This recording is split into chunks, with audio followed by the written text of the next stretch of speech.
Ano bang kailangan mo? Alam ba ni Aris to? Gusto lang talaga kita makausap. Para saan? Yuri, you deserve to know. About what? Hindi ba pwedeng pagbalik na lang natin sa school to? Yuri! Listen to me. Mahalagang malaman mo to. Mahal mo na ba talaga si JJ? You asked me to meet you for that? Please, answer it. Pakiusap. Yes, I do. At kung wala ka na sasabihin na alis na ako. Yuri, I'm sorry. I lied. No. We lied to you. What are you talking about? Kinuusap ako ng mommy mo.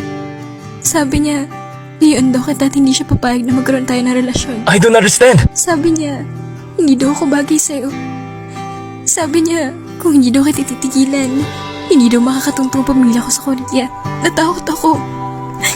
Natakot ako, Yuri. I don't get it. Cut na siya, Isela. Ikaw ang totoong minahal ko. Hindi si Kiefer. Why?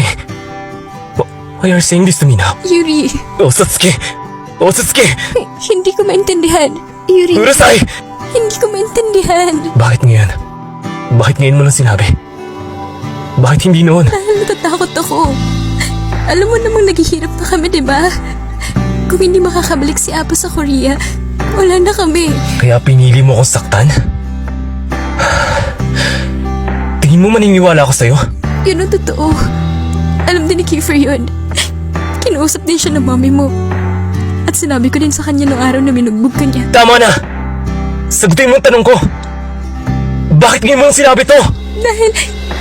Dahil hindi ko na kayang itago to sa'yo. Ang tagal kong umasa na kakausapin mo ko ulit. Hinintay ko yun. Kaya nga umalis ako sa Section A para makakilos na maayos at makagawa ng paraan para makausap ka. Pero nilayuan mo ko. Dahil wala nang dahilan para lapitan pa kita. Nakikiver ka na!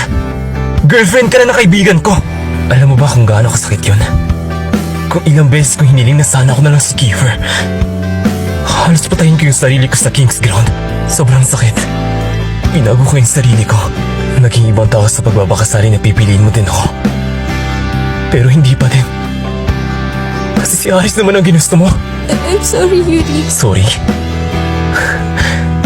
May nabago ba yung sorry mo? Yuri, please. Bakit? Ella, bakit? Bakit hindi mo ko pinaglaban? Ella, Dayan! Jay? Ano to? Ano to, Ella? Aris, kasi... Explain yourself, now! Aris, sinabi ko lang sa kanya yung totoo. What for? May nararamdaman ka pa rin ba sa kanya? Huh? Answer me! Hindi ganun yun. Please, Aris. You told me before. You explained to me, clear to me, that you will forget your feelings for him. Then what the fuck is this? Aris. Nakiusap ka sa akin. Sabi mo iligtas kita kay Kiefer dahil ayaw mo magaya kay Freya.